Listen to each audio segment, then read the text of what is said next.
Bismillahirrahmanirrahim. Assalamualaikum warahmatullahi wabarakatuh. Waalaikumsalam warahmatullahi wabarakatuh.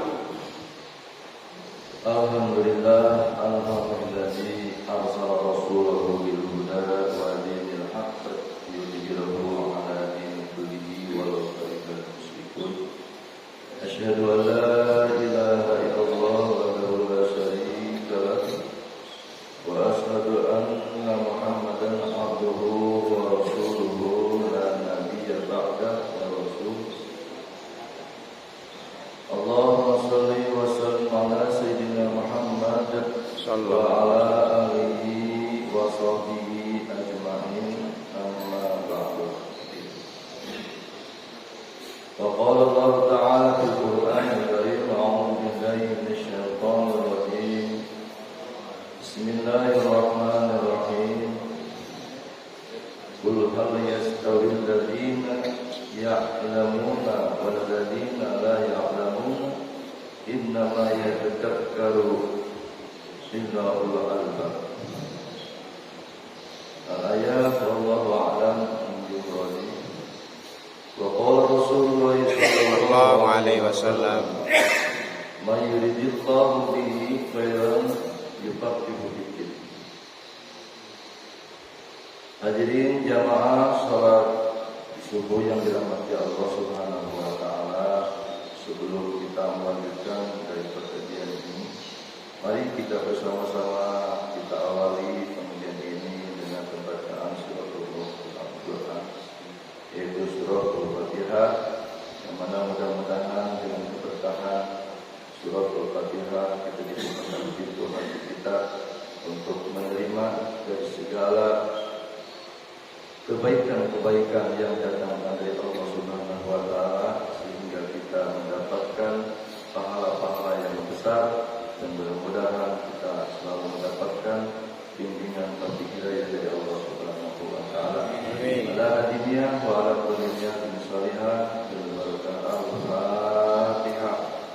A'udzu billahi minasy syaithanir rajim. Bismillahirrahmanirrahim.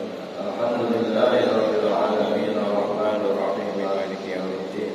Iyyaka na'budu wa iyyaka nasta'in ihdinas siratal mustaqim siratal ladzina an'amta 'alaihim Ghairil maghdubi 'alaihim waladdallin. Yang kami hormati bapak-bapak, saudara-saudari, ibu-ibu yang ada di rumah,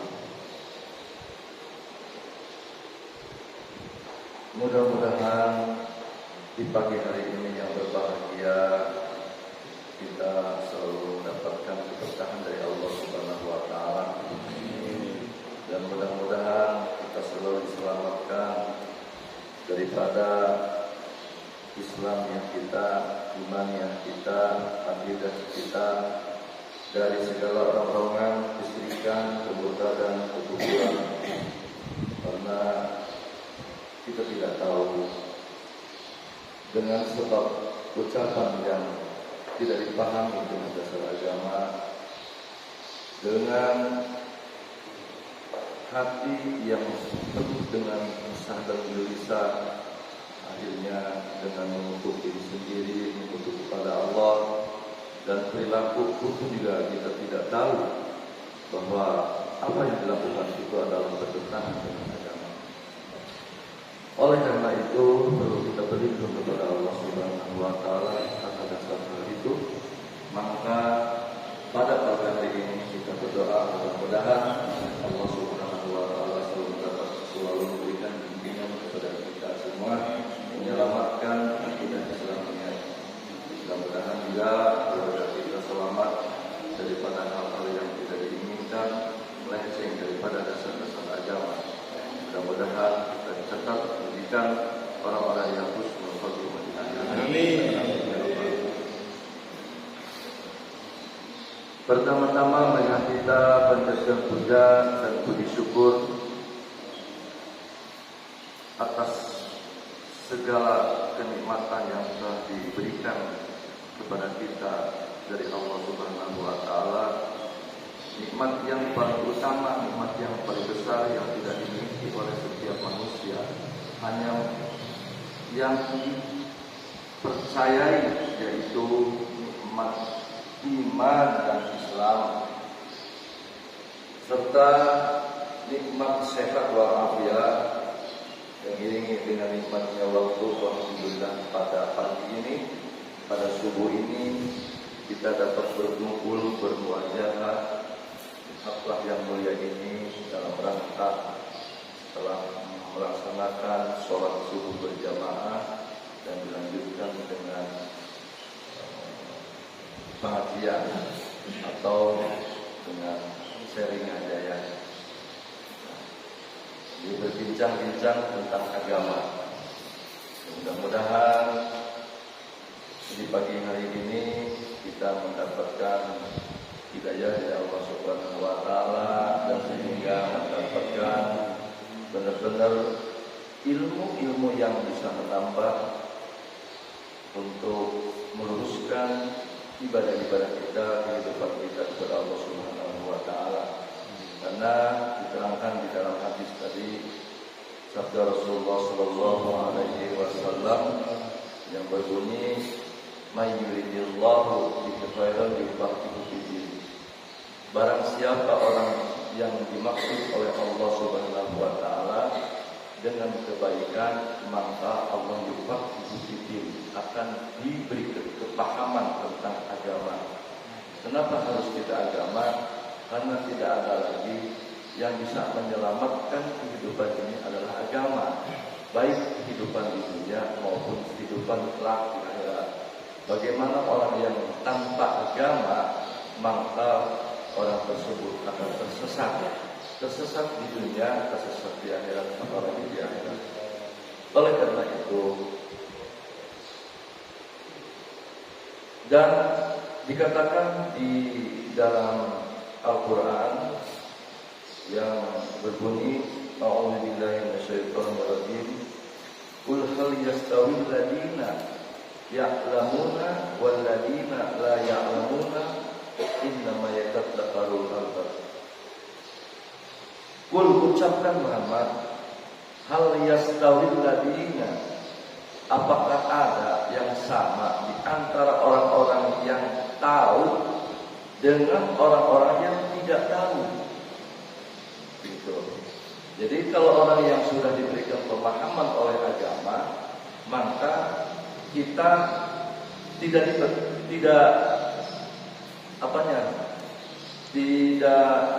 selalu bertanya-tanya.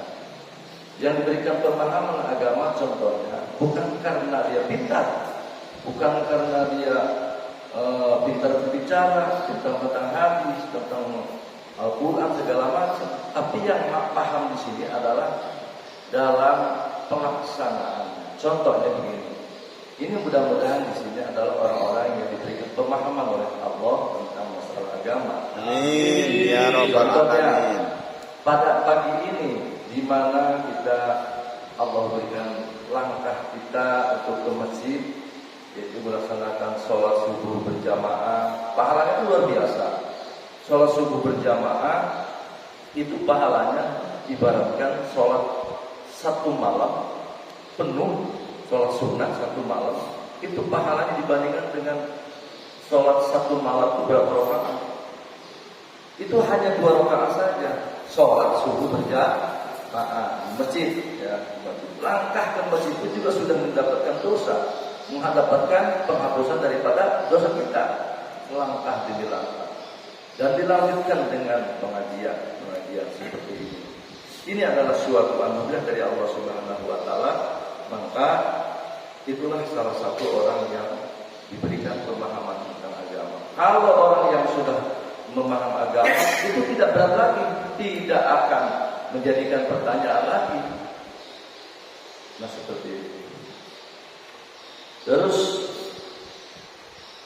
Bapak-bapak yang dirahmati Allah Subhanahu wa taala, ini momen di bulan Sa'ban yang mana perlu kita ketahui masalah bulan Sa'ban ini ada sejarah atau ada sejarah yang perlu diketahui. Ada 3 peristiwa yang terjadi di pada bulan Sa'ban. Yang satu bulan Sa'ban ini bisa disebut Syahrul Ghaflah. Syahrul Ghaflah itu bulan yang dilupakan oleh manusia. Jadi Syahrul Tadburun Nas, bulan-bulan yang dilupakan. Lupa apa? Lupa dalam hal mencarikan pahala, dilalaikan. Karena apa? Mungkin karena kemarin kita sudah disibukkan dengan ibadah-ibadah di bulan yang mulia, bulan-bulan Muharram, Syahrullah, yaitu bulan Rajab. Jadi bulan Muharram itu ada 4. Yang bulan Rajab itu terpisah, Dzulqa'dah, Dzulhijjah, Muharram. Nah itu yang 3 itu berempet. Itu adalah disebut bulan-bulan haram, bulan-bulan yang dimuliakan Allah Subhanahu wa taala, di mana bila mana kita mengerjakan sesuatu pahalanya dilipat gandakan. Nah, yang terpisah adalah bulan Rajab. Bulan Rajab juga sama. Kemarin kita puasa terus karena banyak sejarah-sejarah. Nah, puasa di bulan Rajab itu terkadang kita bisa melebihi daripada puasa di bulan Sa'ban ini. Padahal bulan Sa'ban ini adalah yang dicintai oleh Rasulullah, yang mana semalam juga disebutkan oleh guru kita, yaitu Al-Ustaz Dori. Pada bulan Sa'ban ini adalah bulan untuk mensucikan diri, mensucikan hati, membersihkan hati. Ya, jadi sedangkan kemarin untuk untuk penghapusan daripada segala dosa, ya, untuk keberkahan dan segala macam. Nah ini untuk mensucikan hati. Di mana ada peristiwa yang terjadi di bulan Sa'ban ini. Satu, yaitu perubahan kiblat. Jadi perubahan peristiwa dari Masjidil Aqsa ke Masjidil Haram itu terjadi di bulan Sa'ban, yang mana diterangkan di dalam Al-Quran, surat Al-Baqarah ayat 144. A'udzubillahi minasyaitonir rajim. Wa naraka qalluba wajhaka fis samai falanwalliyannaka qiblatan tardawha wa walli wajhaka syatrul masjidil haram. Sungguh kami melihat engkau, qad naraka qalluba wajhaka fis samai, melihat wajahmu kerap menengadah ke langit.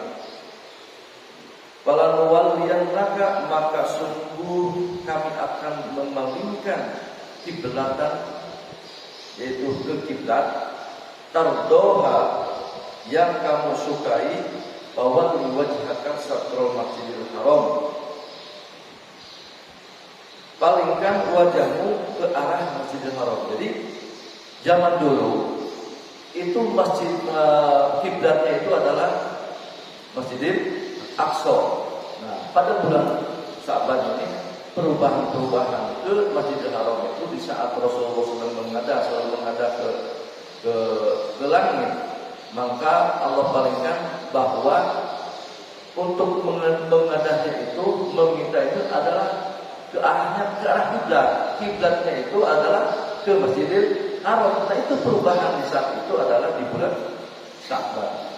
Yang kedua, peristiwa yang terjadi di bulan Sa'ban ini adalah yaitu turunnya ayat bahwa Allah menyuruh kita untuk bersolawat kepada kanjeng Nabi Muhammad sallallahu, yang mana dikatakan atau difirmankan di dalam Al-Quran yang surat Al-Ahzab yang bunyi innallaha wa malaikatahu yusholluna 'alan nabi ya ayyuhalladzina amanu innallaha wa malaikatahu yusholluna 'alan nabi ya ayyuhalladzina amanu shallu 'alaihi wa sallimu taslima. Nah, perintah itu adalah dicontohkan oleh Allah bahwa Allah dan malaikatnya itu bersolawat kepada kanjeng Nabi. Itu adalah tanda-tandanya bahwa Allah itu menyuruh kepada kita selaku umatnya bahwa kita itu diharuskan, maka diwajibkan, ya, sebagian diwajibkan di dalam sholat, maka wajib itu sholawat kepada kanjeng Nabi. Itu peristiwanya itu adalah di bulan Sya'ban. Dan yang ketiga adalah di mana peristiwa tersebut adalah diangkatnya seluruh catatan amalia kita itu di bulan Sya'ban, yaitu di bulan Sya'ban. Nah, yang dicatat oleh malaikat adalah malaikat Raqib Atid. Nah, Raqib Atid selalu mencatat dari mulai baik kebaikan maupun keburukan, itu mencatat. Kalau Raqib itu selalu berdekat, jadi mendekati gitu. Kebaikan, kalau Atid adalah Atid itu untuk bersiap, jadi untuk keburukan. Jadi keburukan itu menunda. Apabila kita melaksanakan niat untuk keburukan, maka kita langsung catat. Atid itu jauh. Jadi ketika kita melaksanakan keburukan, maka di situ baru mencatat. Tapi kalau kita ingin melaksanakan kebaikan, maka malaikat Raqib itu selalu cepatnya untuk mencatat. Ya. Nah, jadi catatan-catatan ini kita harus mengimani bahwa ada malaikat. Nah, perlu kita bina adalah sebagai orang Islam, sebagai orang yang beriman, tentunya kita harus mengimani daripada adanya malaikat. Yang beriman itu ada berapa? Ada 6. 1. Amantu billah. 2. Wa malaikatihi. Amantu billah wa malaikatihi wa kutubihi wa rusulihi wal yaumil akhir wa bil qadari khairihi wa syarrihi min Allah Ta'ala. Di antara salah satu rukun iman itu adalah iman kepada malaikat, bahwa kita ini dipantau oleh malaikat. Nah, malaikat yang contohnya seperti ini, contohnya seperti sedang pengajian.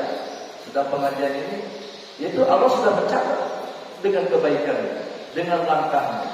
Tetapi kalau kita ingin melaksanakan keburukan pada saat ini, itu kalau belum bertindak, malaikat Atid belum mencatat. Ketika sudah bertindak, maka malaikat tersebut mencatat. Nah, yang perlu kita imani, hadirin jamaah sholat Jumat yang berkausutan Allah Ta'ala, perlu kita imani. Iman itu adalah, yang penting adalah iman kita ini pada qada dan qadarnya. Yang sering dilupakan oleh kita adalah qada dan qadarnya Allah. Qada qadarnya Allah itu yaitu kepastian. Bagaimana cara menenganinya? Kita ini perlu dengan kepasrahan. Jadi kalau qada dan qadar itu kita terima itu bukan dengan cara berdamai, tapi pasrah daripada apa yang ditentukan oleh Allah Subhanahu wa Ta'ala. Contohnya begini, perlu kita kadang-kadang kita berpikir merencanakan sesuatu dengan penuh dengan keyakinan, penuh dengan ilmu, penuh dengan teori-teori, dengan ilmunya, tetapi kita kadang-kadang suka gagal. Nah, di sini perlu kita meyakinkan bahwa penentuan dari segala hal sesuatu itu adalah qada dan qadarnya Allah. Kalau kita mempunyai anak, contohnya mempunyai anak 3, terkadang kita tidak menyadari bahwa di balik qadanya qadar Allah, kita tidak menerima, dalam hati ini tidak menerima apa yang ditakdirkan oleh Allah Subhanahu wa Ta'ala. Kita mempunyai anak 3, yang satu kita sekolahkan sampai lulus, bahwa bahkan sekolahnya itu selalu mendapatkan ranking. Yang kedua disekolahkan pula, jago juga, pintar juga, sampai kuliah ke luar negeri. Saking bahagianya orang tua, kemanapun yang diinginkan oleh anak tersebut sehingga disekolahkan kemanapun juga dibiayai. Nah kadang-kadang yang nomor tiga, tiba-tiba anak itu kok beda dengan yang lain, beda dengan kakak-kakaknya. Bahkan sekolah pun juga, sekolah SD pun juga 8 tahun. Saking kenapa? Ya saking disayangi sama guru, saking bodohnya. Terkadang kita bisa membedakan, tidak menerima.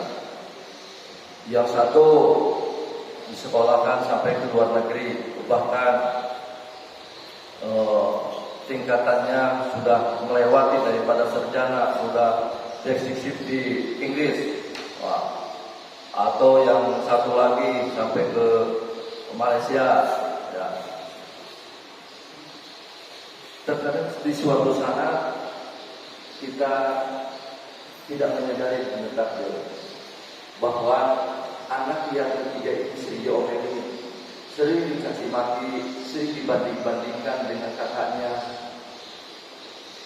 Lantas bagaimana? Sehingga suatu saat kita mengalami dengan keburukan atau ketidakmampuan badan kita, kelemahan kita, badan makin tua makin lemah, sehingga anak yang satu di luar negeri, yang kedua di luar negeri, yang ketiga ada di rumah, bahkan tidak bisa apa-apa. Tetapi takdir Allah tidak tahu mana yang bisa dibanggakan oleh kita, yang dirasakan di saat kita sakit, yang namanya siapa? Anak yang ketiga, anak yang paling bodoh, anak yang tidak sekolah. Pada suatu saat orang tua pun juga membutuhkan anak yang pertama yang ada di luar negeri, bahkan menyuruh kepada anak yang lucu, "Nak, tolong telepon kakak kamu yang di luar negeri itu, karena mama sudah lama tidak bertemu, ingin bertemu, telepon." Sehingga diteleponlah kakaknya tersebut. Ini adalah menceritakan tentang takdir. Ini perbandingan takdir bahwa kita menyadari dengan takdir Allah itu penuh dengan kepasrahan. Ya, jadi sehingga anak tersebut, si adiknya yang bungsu itu telepon kepada kakaknya. "Assalamualaikum kak." "Waalaikumsalam." "Ada apa ya?" "Dek, ini mama mau bertemu dengan kakak." "Ya, kenapa?" Akhirnya ditelepon dengan mamanya. "Kakak, kamu bagaimana? Kabarnya sehat? Bagaimana kabarnya sehat? Ini mama gimana? Mama lagi sakit. Bisa tak pulang sebentar? Mama pengen ketemu, sudah lama."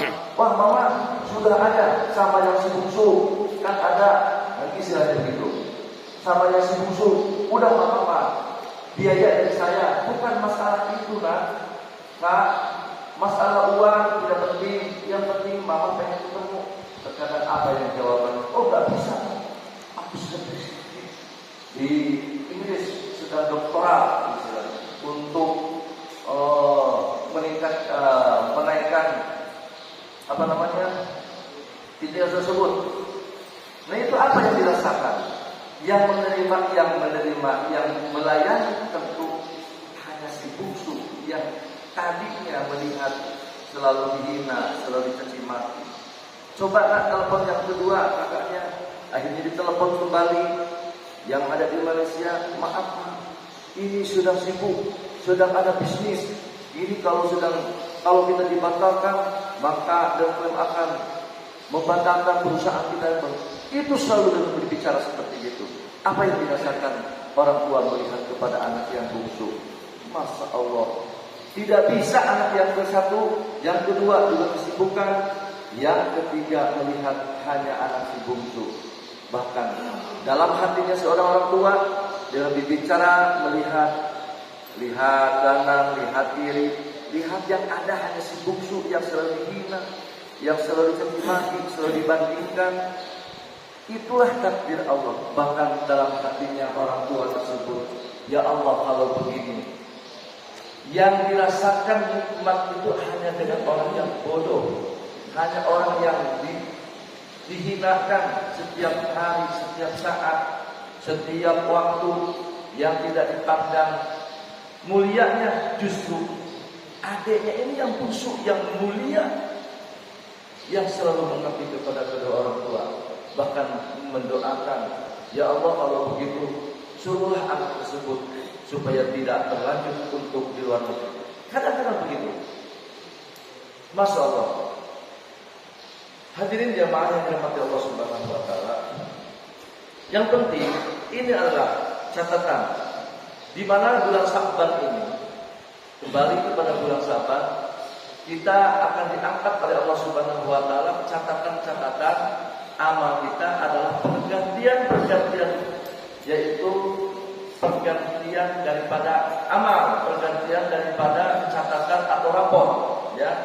Jadi malaikat itu mencatat, tidak pernah lepas, setiap hari, setiap detik, selalu mengintai kepada manusia untuk mencatat. Ada hanya tiga orang yang kalau ingin tidak diintai oleh para malaikat, tidak dicatat amal kebaikan dan keburukan oleh malaikat, hanya tidak perkara. 3 orang yang tidak pernah dicatat oleh malaikat, semua dicatat. Yang pertama adalah orang yang sedang tidur. Nah, kalau orang yang sedang tidur, maka ini baik kita dalam kebaikan maupun dalam keburukan, malaikat tidak mencatat amal sedang tidur. Jadi kalau kita, contohnya begini, kalau kita sedang mimpi tahajud, mimpi ngaji, mimpi apakah dicatat kebaikan oleh malaikat? Tidak dicatat kebaikan. Kalau kita sedang tidur mimpi umpamanya mimpi selingkuh, maka itu dosa enggak? Tidak dicatat keburukan. Maka bapak-bapak kalau ingin kita dicatat baik kebaikan dan keburukannya, maka tidurlah selama-lamanya. Yang kedua, malaikat tidak mencatat, yaitu bagi orang yang sobiun apa? Anak kecil, anak bayi. Nah, anak bayi, anak kecil di bawah yang belum umur akil balik itu tidak dicatat kebaikannya. Contohnya umur yang 5 tahun melaksanakan pengajian, wah ngaji, saya berngaji, kemana-mana ngaji, puasa, terus sholat sampai itu tidak dicatat. Apabila anak tersebut mau maling, mau melaksanakan atau bentak-bentak bapaknya, mau orang sholat dilewat, ditak-ditak, tidak jadi dosa. Nah, solusi yang kedua, kalau bapak tidak dipantau oleh malaikat dan tidak dicatat keburukannya, maka bapak tidak boleh tua. Jadi harus bayi terus gitu. Nah, yang ketiga, malaikat tidak mencatat amal baik dan buruk adalah pada orang gila. Kalau orang gila mau berbuat apapun juga tidak dicatat. Bulan puasa makan bebas. Kalau mau sholat ke masjid tidak dinilai. Mau olahraga karena gila. Nah, bapak-bapak, kalau tidak dipantau oleh malaikat dalam keburukan, maka bapak harus gila. Mau? Nah, bapak-bapak hadirin sekalian dirahmati Allah Subhanahu wa taala. Sedikit lagi. Catatan yang perlu dicatat di bulan-bulan Sa'ban ini adalah perlu kita tingkatkan amal ya kita, baik sholat, sedekah atau bacaan Quran, apalagi dengan kita sering puasa. Karena Rasulullah itu bulan suci di bulan Sa'ban ini yang melaksanakan puasa paling terbanyak di antara 1 tahun. Selain daripada bulan Ramadan ada bulan Sa'ban. Maka Rasulullah kenapa? Ditanya, karena di bulan Sa'ban ini adalah pengangkatan amal kita. Amal kita, rapor kita itu diganti. Maka ketika Allah mengangkat amal tersebut kita dalam keadaan beribadah, yaitu berpuasa. Kenapa puasa? Karena puasa kata Allah, orang yang berpuasa itu aku yang memberikan ganjaran. Nilai puasa dibandingkan dengan sholat beda. Kalau sholat waktunya paling beberapa menit, ya kan? Ngaji 1 jam, 2 jam merasa capek. Sholat dapatkan beberapa 1 jam, terus sholat 2 jam, 3 jam, capek. Apalagi sodako umpamanya duit dihabisin punya, lama-lama juga habis, ya kan? Gak nyampe 1 hari dihabisin bisa. Apalagi cara ngerjain amal untuk berbuat baik, beramal kepada orang lain, berbantu, itu fisik juga terbatas. Tetapi puasa 1 hari penuh, maka seluruh tubuhnya ikut beribadah, satu hatinya. Kalau sholat belum tentu gerakan badannya hanya sholat, tapi hatinya belum tentu sholat. Tapi puasa hatinya ikut puasa, ikut beribadah. Karena apa? Karena hati, apabila hatinya sudah murtad maka batal puasa. Terus melaksanakan badannya, tidak makan, tidak minum, ucapanmu pun juga harus dijaga, karena akan membatalkan puasa. Dijaga mulutnya, terus melaksanakan ibadah sholatnya dilaksanakan, ngajinya dilaksanakan, dia puasa, dia berbuat baik, semua anggota. Maka di saat bulan puasa, saat orang sedang puasa, maka itu jaminannya hanya Allah yang mau. Jamaah yang dirahmati Allah Subhanahu Wa Taala, mudah-mudahan di momen di bulan Sa'ban ini kita melaksanakan, tingkatkan ibadah, baik puasa Senin Kemis maupun puasa yang lain. Maka Rasulullah Siti Aisyah dilakukan ketika bulan Sa'ban itu dipakai untuk puasa. Puasa apa? Untuk mengkodok yang sudah kelewat di saat bulan Ramadan yang terlewat. Maka di bulan Sa'ban ini pahalanya bulan lipat. Gitu.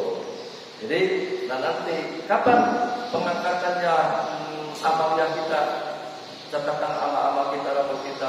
Jadi sebagian ini yang tidak tahu, yang penting bulan Sa'ban, tapi sebagian lagi itu pada pertengahan bulan Sa'ban. Pada bulan Sa'ban ini, maka pertengahan itu kita melakukan perbuatan-perbuatan yang baik. Ya, contohnya yang sudah itu adalah melakukan pembacaan surat Yasin. Insya Allah nanti di bulan Sa'ban, 10 Sa'ban ini hari apa? Hari Kamis, berarti malam Jumat. Nah, malam Jumat, dan mudah-mudahan yang satu barokahnya, mudah-mudahan pada bacaan Yasin yang pertama Allah memberikan rezeki yang melimpah, yang barokah untuk beribadah.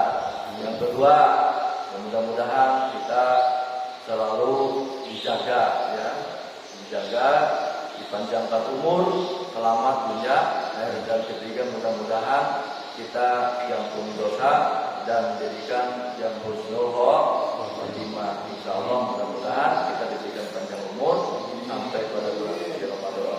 Cukup sekian, kurang dan lebihnya mohon dibukakan pintu maaf yang seluas-luasnya.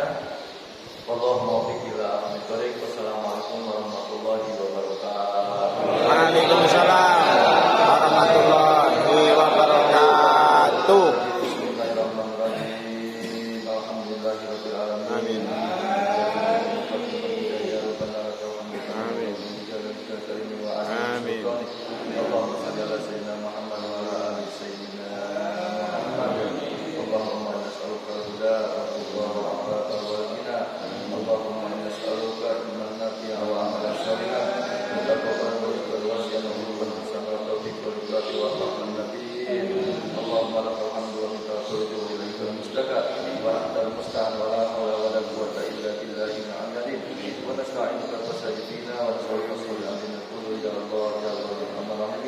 Allahumma barik lana fi Rajab wa Sya'ban wa ballighna fi Ramadan. Allahumma barik lana fi Rajab wa Sya'ban wa ballighna fi Ramadan.